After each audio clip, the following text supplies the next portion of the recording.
I keep my goals to myself, cause whenever I share it with folks, they get a look upon their face and their memory floats to a time where their goals and the stars ain't... What's good? We're going to get into AEW Dynamite from January the 28th, 2026. This was an okay episode for the most part. There were a couple of things I enjoyed on this show. Match-wise, I definitely enjoyed Thekla versus Kris Statlander for the AEW Women's Championship. And I liked the main event, Andrade versus Strickland. I thought that was, pretty good there. And we also got a debut in Tomasso Ciampa. So Tomasso Ciampa is officially with AEW. I'm pretty sure he'll probably end up doing some stuff in New Japan as well, which is fine. So it is what it is. I think Tomasso Ciampa will get lost in the shuffle. He'll be a mid-card act. He just will, because there's nothing that indicates that he's going to go to the top of the card. It's just he's just going to be a good hand, and that's fine. He's there to make make money, and that's it. I could see Tomasso probably going another year or two, and then that'll be it.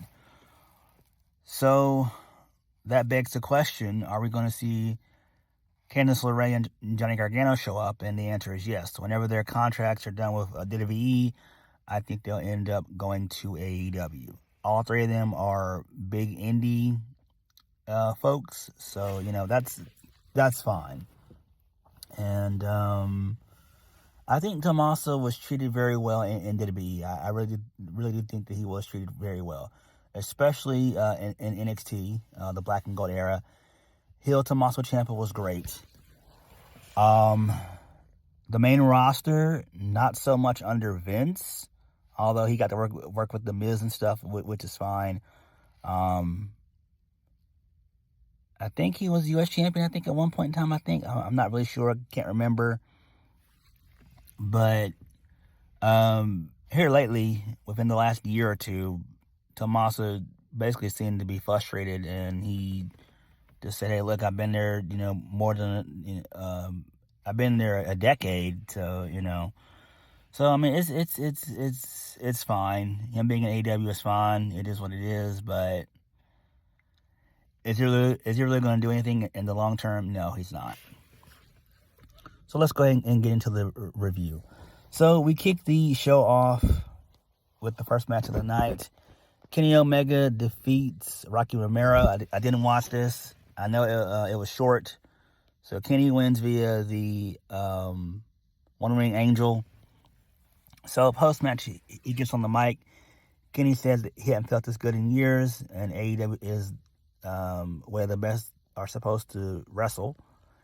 And if he didn't feel like he had earned his spot at the top, he wouldn't stake his claim for a world title match against MJF. And he'll become the new the world champion. My bad. He'll become world champion again. Moving on. No, my bad. So Hangman shows up. He puts over Kenny Omega. He says that he wanted to fight alongside him rather than against him. But he's no longer world champion. He made a fatal mistake looking past Samoa Joe and thinking about his future title defenses. And he thought about defending the title against Kenny. But after he lost to MJF and got screwed over by Hook, he's looking to do anything he can to regain it. He says that it's not going to be Omega, Swerve, or Andrade to win the title. It's going to be Hangman. So Swerve comes out. He says that he's been unbeaten and unpinned. And he has as much as the right to the title as Hangman. But his mission remains the same. He's going to win the world title. He doesn't care who he has to stomp out and ravage and go through. And it can be against anyone. And he gets, Omega's face when he says that. Kenny says he considers himself astute in that in reading the room, and he sensed some animosity. He said, as much as Swerve might want the belt, it seems like Swerve wants a fight. So Swerve says that's more true than he knows. So Don Callis shows up, and he speaks for Andrade, saying that he's going to win and be the next world champion. And he's got something in mind for Hangman, something special in mind for him, because the Don Callis family runs this show. Who cares? So Kenny Omega tries to chase after Don Callis. He gets away, and that was it. Who cares about this? Moving on, let's lead us into Jon Moxley. He defeats Ace Austin. So Ace Austin, he's been let out of Ring of Honor prison just to do a job to Moxley. I guess that's fine. We've not really seen him much. I know he's been on Collision a couple of times, but that's really what it's been. You know, Ace Austin's just been in Ring of Honor, basically. So, whatever. I mean, it's fine. I mean, it is what it is. We won't see him again for another 6 months anyway, so whatever. Moving on, Takeshita, post-match, he wants a shot at Moxley's title. Whatever. I don't give a shit about this. Moving on, Mark Briscoe, he defeats El Clone to retain the AEW TNT Championship. Then,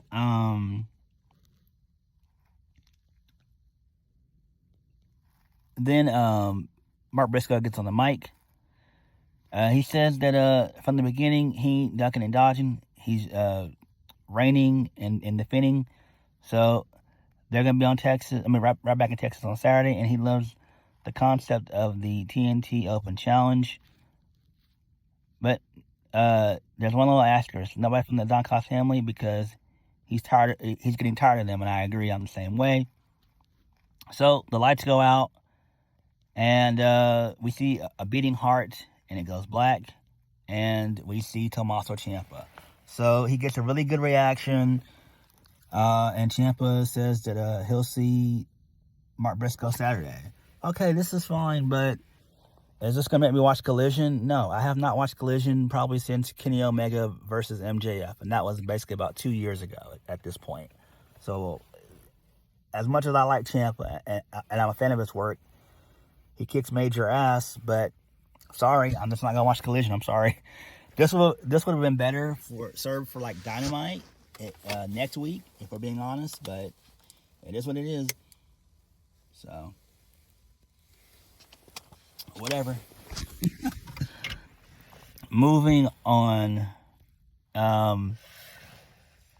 This leads us into a backstage segment with Renee Paquette. She's interviewing Kyle Fletcher. So, Kyle Fletcher says when he used the screwdriver, he wasn't thinking. No, it was actually Okada who was speaking. So, Okada says when he used the screwdriver, he wasn't thinking, and he wanted Kyle Fletcher to win his match too, so they can meet in the finals, and he didn't mean to hurt him. So he asked him to be here today so he could say, I'm sorry. So Kyle Fletcher says that he's really, really mad at him at World's End, but it takes a big man to come out here and accept the faults, so he accepts his apologies and they shake hands. Okay, whatever. I don't care about this shit. Moving on. We get MJF out next. He gets on the mic. He asks Taz why they got to work in a dump like this and berates the crowd for not listening. So, Buddy King shows up. Max calls Buddy King deaf and stupid because he can't listen with those big ears.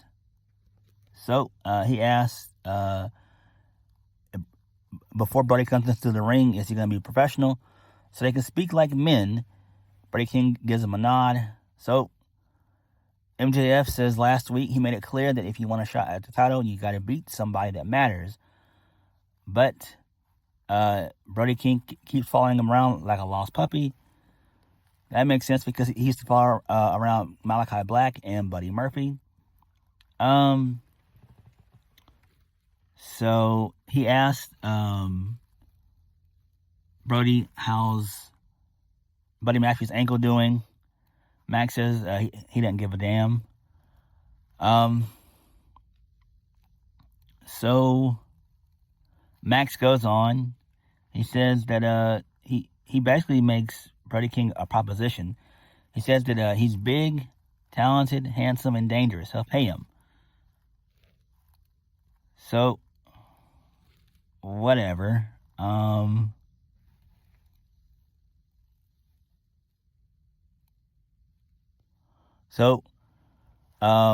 With all due respect, he's never met a liberal man who looks more like a Nazi. So Brody King laughs at that, basically. Max says they'll get him a nice suit and a scarf, and he'll look great. Because the whole pipe dream of him beating and winning the title is great, but it's just a dream. The reality of the situation is that in order to beat the champion of the world, you need to be a leader like him. So Brody gets on the mic and says that he didn't follow anybody, and what MJF was describing was friends. Something that MJF never clearly had. Last Wednesday, he said he hasn't beaten anybody credible enough to challenge for the title. So basically, he sat down with Tony Khan, and Brody King's going to have a title eliminator match next week. So it is what it is, and whatever. I don't care. So they're also going to be promoting Grand Slam Australia, which takes place on Saturday, February 14th. Okay, that's fine. Whatever. I mean, this was fine, I guess. Brody getting a shot, MJF is fine. Clearly, he's got to win this. Basically, he's got to at some point. Basically, so whatever. I mean, I think it's a bad idea, but whatever. Moving on, this leads us into the Young Bucks. They're going back to their roots, tassels and super kick parties. Who gives a damn about the Young Bucks? Move on from the Young Bucks, please, Tony. Move on from them, please. They have go-away heat. No one cares that they're face or heel. Nobody cares. Enough. Please move on from them. Moving on.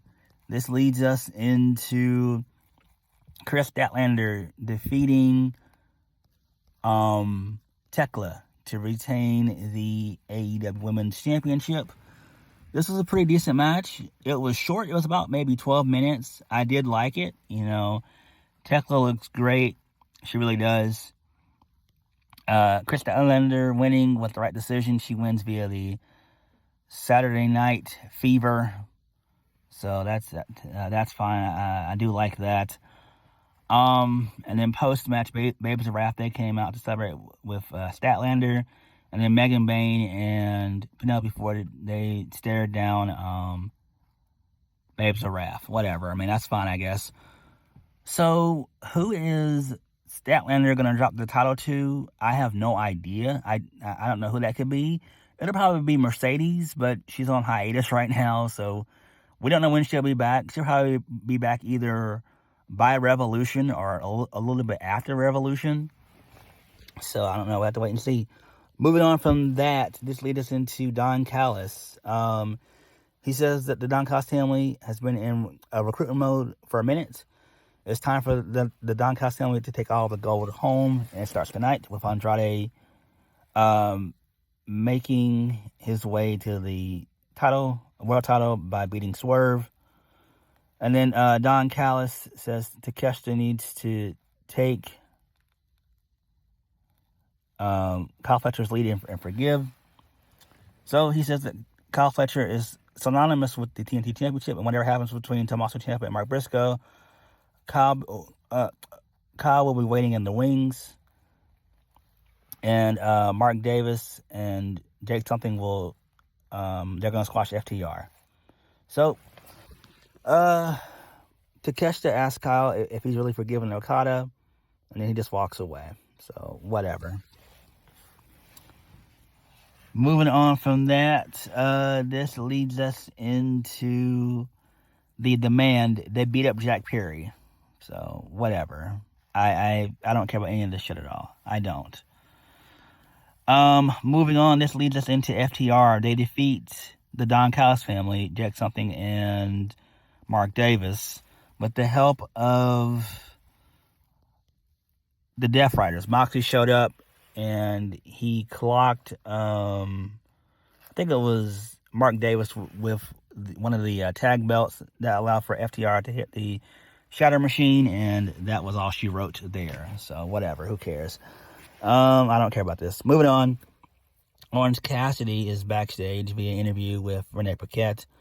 So Orange Cassidy insults Wheeler Yuta, and he insults his appearance. When Wheeler Yuta rolls up, so they just have words basically. Tony Storm appears, Marina Shafir appears as well, and they start talking shit, and that was it. I don't care about this. Moving on, main event of the evening, Andrade defeats Swerve, which is great. So he ends up winning. That's fine. So that makes sense. So this was a really good back and forth match. Then we'll move on from that. This leads us into backstage stuff. So MJF's backstage being interviewed. He says that if Brody King thinks he can beat him, he's got another thing coming. So Kenny Omega shows up and says that he should have said hi, but he wanted to remind him one more week, one more win, and he'll see him at Revolution. So Omega goes for a handshake, but MJF just scoffs and just walks away. So the camera follows him. He runs into Andrade, who tells him he's coming for the title. MJF keeps walking, and then he tries to go into his car. Hangman shows up to slam the door shut, and then he just stares down MJF, and then that was it. So that's fine, I guess. Do I really care about this? No, not really. We all know that it's going to be Kenny Omega versus MJF at Revolution, which that's the biggest match they can do as of right now until Will Ospreay gets back from injury. Again, we don't know how long he's going to be out for. He should be back by spring or maybe early summer. We just don't know. But we'll have to wait and see how things play out. But Dynamite was okay. Again, I liked Kris Statlander and Thekla. The main event was okay. And then I kind of like what they're doing with MJF. I kind of like that. So it is what it is. But we all know that all these guys involved are going to get fed to MJF until Will Ospreay gets back from injury. And apparently Samoa Joe is injured as well, so he's going to be out for a while too. He got injured training, I guess, so that sucks, but, you know, it is what it is. Things happen. So hopefully he can get better on that end. But Tomasso Ciampa being in AEW, to me, that's fine, I guess. Again, we'll probably see Johnny Gargano and Candice LeRae soon, so yeah. But what did you guys think of Dynamite? Let me know. Like, comment, subscribe. Peace.